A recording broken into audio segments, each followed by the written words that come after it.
Gente, hoje é sexta-feira, dia 16 de março. Enquanto muitas pessoas estão, pensando em se divertir, nós estamos aqui trazendo mais uma palavra sobre o julgamento de Cristo. Como eu sou um estudante de direito, eu vou estar passando alguns aspectos do julgamento de Cristo, o que houve perante o tribunal romano e também o que houve no próprio julgamento, de Cristo, porque nós sabemos que o modelo da nossa Constituição, da nossa instrução penal, seja o Código Civil, seja o Código de Processo Penal, seja o Código Penal, seja o Código de Processo Civil, seja a Constituição, que é a nossa pirâmide de Kelsen, ela segue o modelo germânico. Porque os romanos eles tinham muitas leis. Eles tinham até um tribunal de apelação. Vamos ver. Em Mateus capítulo 27, Mateus 27, versículo 11, diz o seguinte: a epígrafe desse texto é Jesus perante Pilatos. E foi Jesus apresentado ao presidente e o presidente o interrogou. Na verdade, Pilatos era um governador, mas aqui, presidente de um conselho, presidente de um senado, mas ele era governador. Há outras passagens na Bíblia que falam que ele era governador. Então o presidente o interrogou dizendo: és tu o rei dos judeus? E Jesus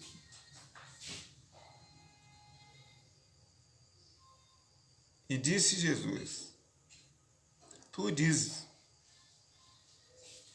E sendo acusado pelos príncipes dos sacerdotes, pelos anciãos, nada respondeu. E disse-lhe então Pilatos: não ouve quantos testificam contra ti? E nenhuma palavra lhes respondeu, de sorte que o presidente estava muito maravilhado.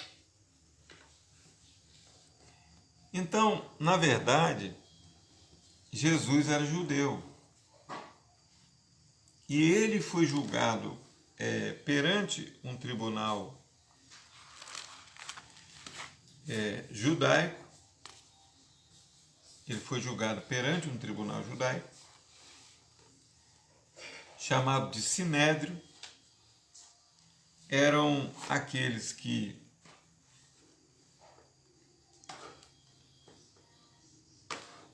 postulavam, ou se colocavam como defensores dos oráculos de Deus.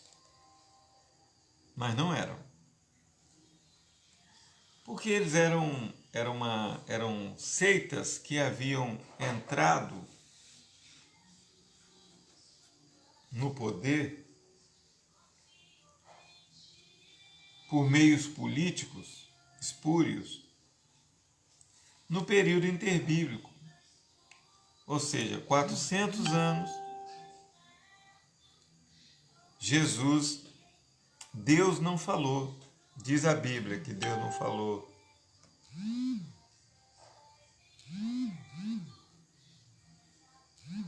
Diz a Bíblia que Deus não falou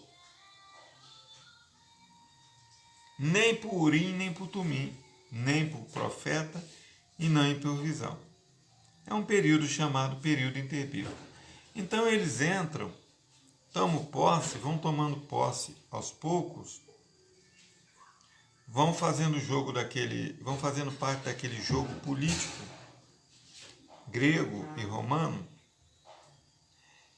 e vão, porque também o alto império de César Augusto, de Nero e de Calígula, eles trouxeram uma influência política muito grande. Então havia liberdade para que os judeus vivessem suas leis, mas também havia uma vigilância de uma lei romana que ditava as ordens. Então, Jesus foi levado perante o Sinédrio, mas eles não queriam levar a fama de que eles tinham derrotado sangue inocente. Então, o que eles fizeram? Levaram Jesus a um tribunal romano.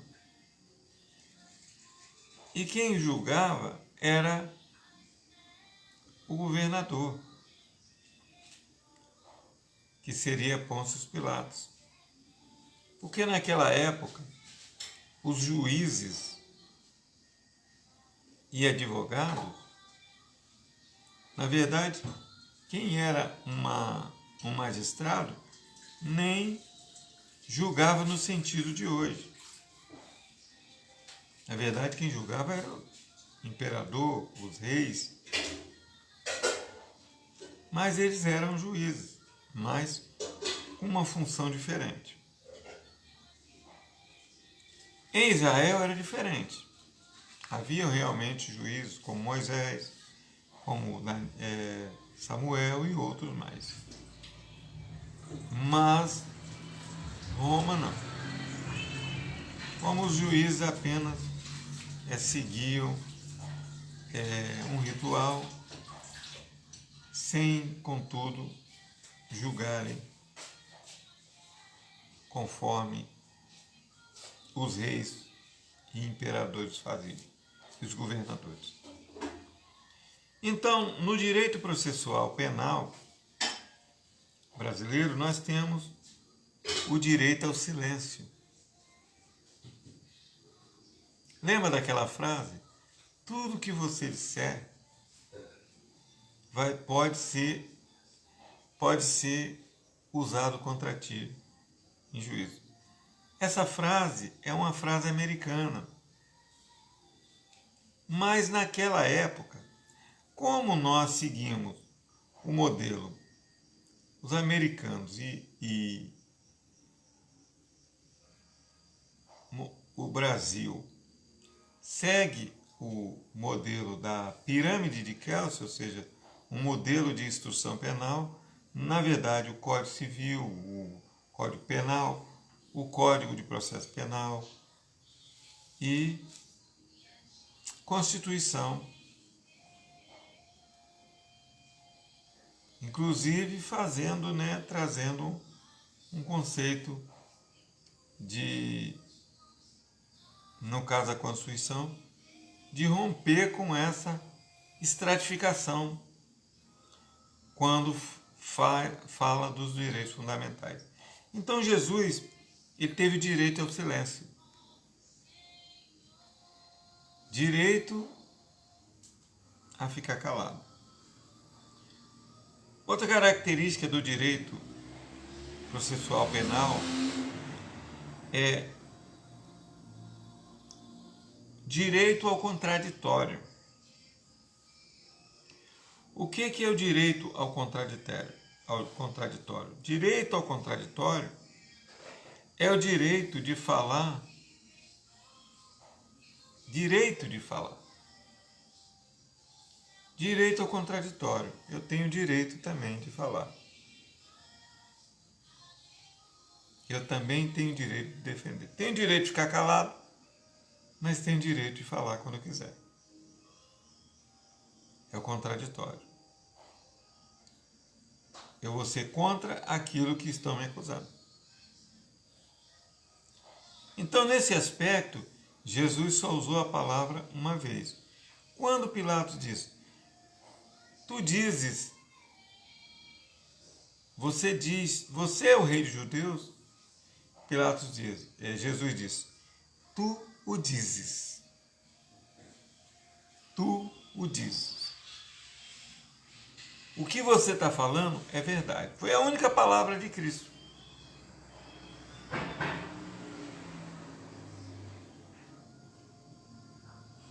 E quando Pilatos também diz que teria poder sobre ele, ele disse, nenhum poder você teria sobre mim se do céu não fosse dado. Então Jesus falou, na verdade, 2 vezes. Usando esse princípio do contraditório. Mas ele não falou para se defender. Ele falou para reforçar a acusação. Porque os judeus haviam se macuminado justamente para pregar Jesus nessa palavra. Então, ao mesmo tempo que Jesus falava, ele descumpria um outro processo, que é o de ficar calado. Mas ele falava dando margem para que eles o condenassem mais ainda. Então, eles condenaram Jesus, porque Jesus permitiu que eles condenassem. Por quê? Sendo inocente, poderia ter saído pela tangente, mas não. Ele deu mais motivo para que o condenasse. Ele teria que passar por esse processo. Outro aspecto do direito do processo penal é a ampla defesa. A ampla defesa é o direito que qualquer cidadão tem de juntar todas as provas. O próprio prisioneiro tem direito, o próprio réu tem direito de juntar provas ao seu favor. Ele tem direito de se defender. Ele tem direito da ampla defesa. Isso vem do direito romano e vem do direito nosso. Sendo que Pilatos, ele deu liberdade para Jesus falar. E se tivesse alguém ali que tivesse coragem, poderia ter se colocado de pé e defendido Jesus. Mas não houve ninguém. Estava escrito.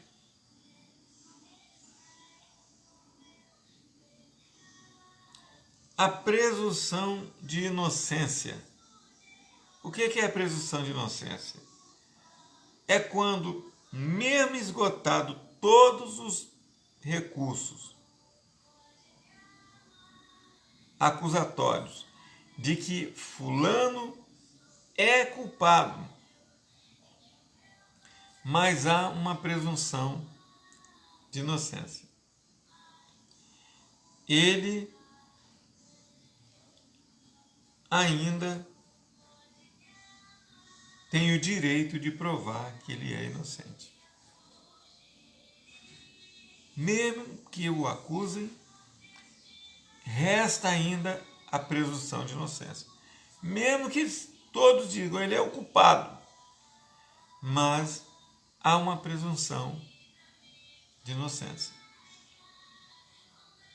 A palavra final é que vai decidir se ele é culpado e se ele é inocente. Porque pode se inverter. No último caso, pode se inverter. Só que com Cristo, Isso veio pela tangente, veio pela mulher de Pilatos, que disse. Não foi Jesus que disse, eu sou inocente. Foi a mulher de Pilatos que teve um sonho e disse, olha, não entre em questão contra este homem, porque ele é um homem justo. Você vai estar entrando em algo que vai complicar a sua vida, porque ele é um homem justo. Eu tive um sonho com ele. E aí Pilatos tentava livrar Jesus mais e mais. Olha só, aquele que tinha poder de condenar, tentava livrar. E aqueles que tinham poder de livrar, que eram os judeus, tentavam condenar. Pilatos dizia, mas como nós vamos condenar esse homem se há indícios de que ele é inocente? Vocês vão condenar um homem inocente? Mas eles gritavam e pressionavam o governador para que condenasse Jesus. Então, dentro do recurso de presunção de inocência, do aspecto de presunção de inocência, há uma coisa chamada HC, que é um direito que o preso tem de responder em liberdade. HC significa corpo livre. E isso é chamado de remédio constitucional. Se isso for concedido ao preso e ele for inocentado, o preso passa a ser chamado de paciente. Porque se há um remédio constitucional, que é o HC, ele passa a ser chamado de paciente. Ele não é chamado mais de réu, ele é chamado de paciente. Às vezes as pessoas não entendem, né? A lei diz assim, mas ele é um condenado, ele está sendo julgado. Por que ele é chamado de paciente? Porque foi aplicado um remédio constitucional, que é o HC, que significa corpo livre. O juiz de garantia, o juiz de custódia, ele tem 24 horas para dar o destino do preso, ou conceder o habeas corpus, o HC, para que ele responda em liberdade. Ele vai continuar respondendo um processo penal, mas em liberdade porque ele ainda não foi condenado, a não ser se ele seja um perigo para a sociedade. Ele é preso provisoriamente por 5 dias e depois preventivamente por 30 dias, para que ele não influencie testemunhas. Mas no caso de Cristo, ele não tentou influenciar ninguém. Ele foi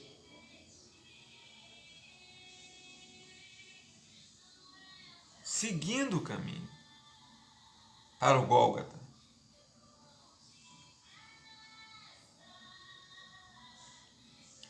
Provas ilícitas. O Estado só pode acusar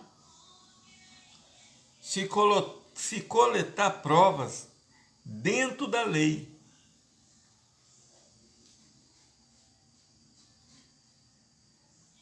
Os fins não justificam os meios. Então, se um jurista, se um juiz, se um promotor de justiça, ele coleta prova por meios ilícitos, provas ilícitas, mesmo que sejam provas, mas ele coletou de forma ilícita, sem uma ordem judicial, sem um inquérito, ele não vão valer de nada essas provas. Porque não foram provas coletadas mediante o Estado republicano que autorizou tais provas.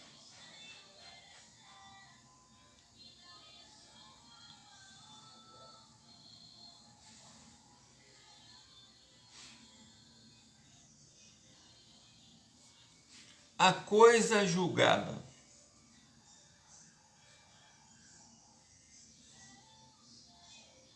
A coisa julgada não tem jeito. Se já foi julgado, não vai ter outro processo. Porém, existe uma coisa chamada revisão criminal. O julgamento não terá mais, mas poderá ter uma revisão criminal. Se a pessoa foi inocente, ficou lá dentro 3, 4, 5 anos dentro da cadeia, e se houve uma revisão criminal, alguém trouxe um fato novo, provando que ele é inocente, então o juiz vai conceder liberdade. Se chama revisão criminal. Mas Jesus não teve nada disso, porque ele não quis.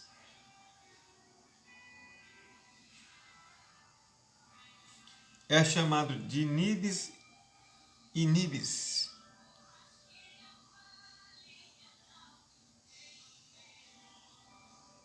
A revisão criminal retira o crime. Agora, o juiz ele não pode repetir a pena. Por exemplo, ele fez isso, eu vou condenar ele a isso. Ele fez a mesma coisa, eu condeno mais isso. Ele fez a mesma coisa, eu condeno a mesma coisa. Ele não pode condenar 3 vezes por um mesmo delito. Isso se chama agravante.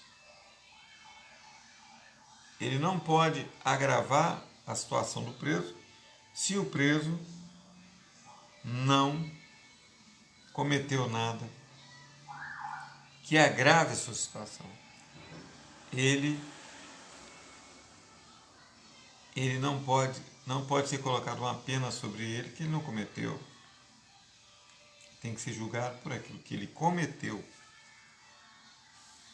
Mas aí eu pergunto, qual era o crime que Jesus cometeu? Que crime Cristo cometeu? Nenhum.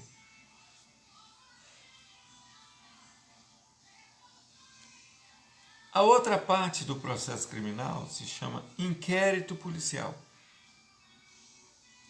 O inquérito policial é quando se começa a investigar um crime. Aí esse inquérito forma um processo. E aí vai para outras instâncias e começa a correr. Muitas vezes um processo ele é longo e uma pasta larga, ou 10 pastas, ou 5 pastas. Mas ali dentro está o inquérito. São as primeiras investigações.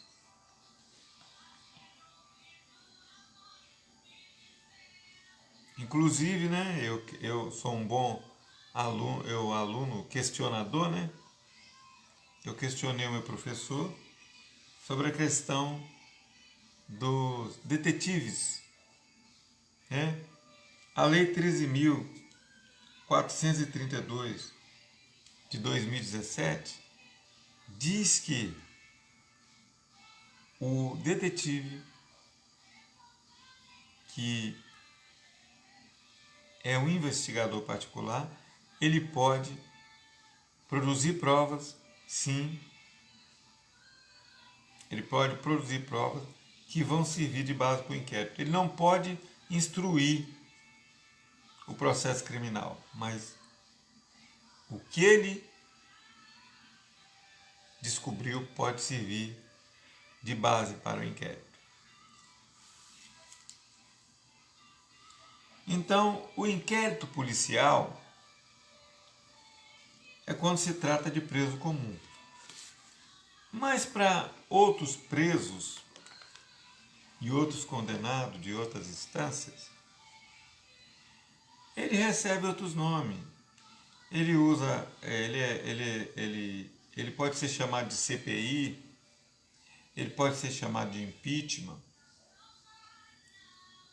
ele pode ser chamado de várias coisas. Ele pode ser chamado de suspeição de um juiz, é porque ele está lidando com outros tipos de crimes. São crimes administrativos, são crimes chamados os crimes do colarinho branco. Então, eles tomam outras nomenclaturas.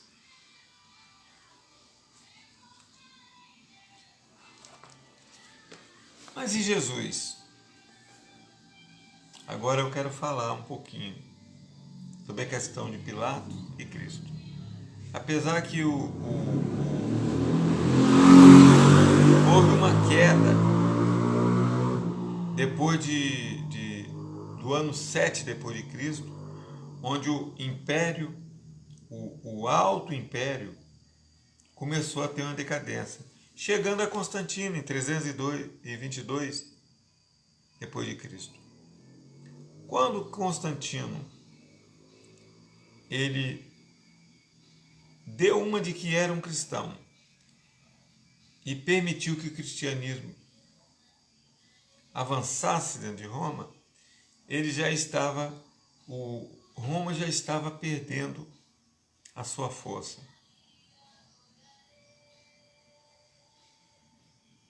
E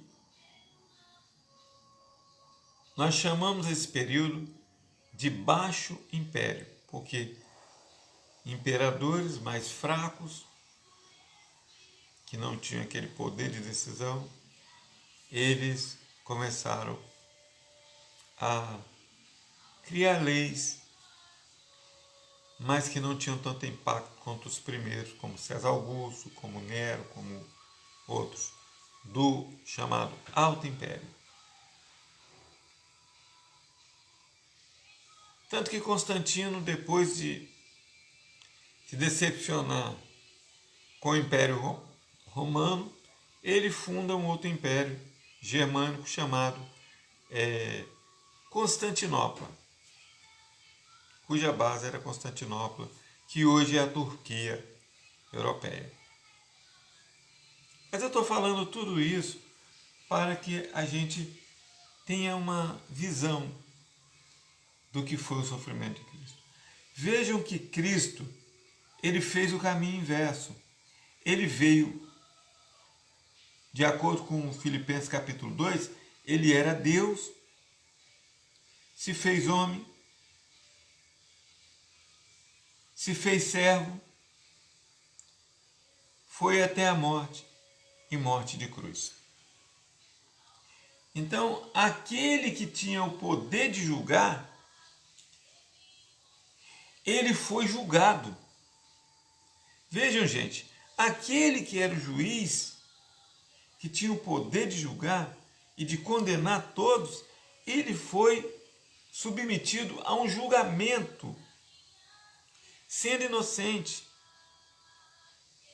Sendo que nós, que o julgávamos, sendo que aqueles que o julgavam, Pilato, o Sinédrio, os judeus e todos mais, é que eram os condenados. Veja como houve uma inversão de valores. Aqueles que eram ladrões, bandidos, assassinos, eles julgaram o inocente. E aquele que podia julgar todo mundo foi julgado. Lembra que quando aquela mulher foi apedrejar, ia ser apedrejada, Jesus disse: mulher, ele diz, aquele que não tiver pecado, seja o primeiro a tirar a pedra contra ela. Jesus aplicou o conceito de verdade absoluta naquele momento, e naquele momento ele podia apedrejar a mulher. Quem não tiver pecado, seja o primeiro a tirar a pedra. Mas ele diz o seguinte, mulher, cadê os seus acusadores? Ninguém, Senhor. Todo mundo foi embora. E ele disse, vai e não peques mais, porque nem eu te condeno. Ele podia dar a pedrada. Ele disse, aquele que não tiver pecado, seja o primeiro a tirar a pedra. Mas ele não deu. E ele disse, vai e não peques mais. Quer dizer, Jesus queria salvá-la.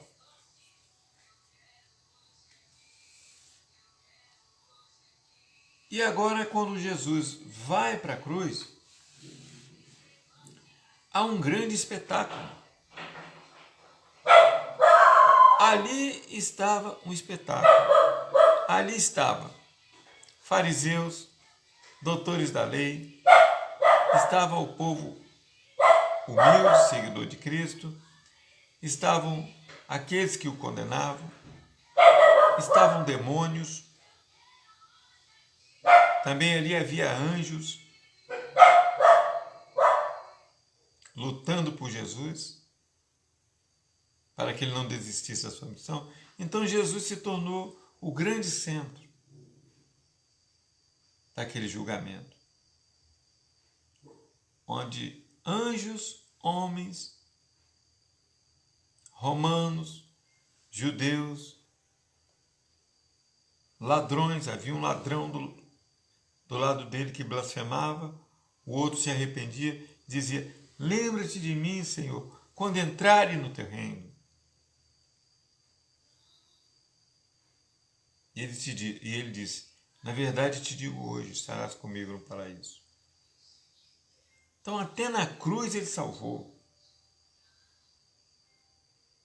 Aquele que veio salvar foi condenado, para que se cumprisse o que estava escrito em Isaías 53. O castigo que nos traz a paz estava sobre ele, e pela sua pisadura fomos sarados. Apesar de todo o ritual romano, imposto pelos judeus, Jesus Cristo triunfou. Ele morreu, na verdade, mas 3 dias depois ele estava vivo. E ele tem poder para te abençoar e para nos salvar. Aceite a Ele. Ele é o único que não pecou. Vamos orar? Senhor, nós te louvamos e te agradecemos, porque o Senhor não cometeu pecados. E o Senhor é o único que pode livrar toda essa sociedade, todos os doentes da coronavírus. O Senhor é o único que pode tirá-los de lá. Não há ninguém que tenha poder mais do que o Senhor. Embora Ele pode dar capacidade aos médicos, enfermeiros, para ajudá-los.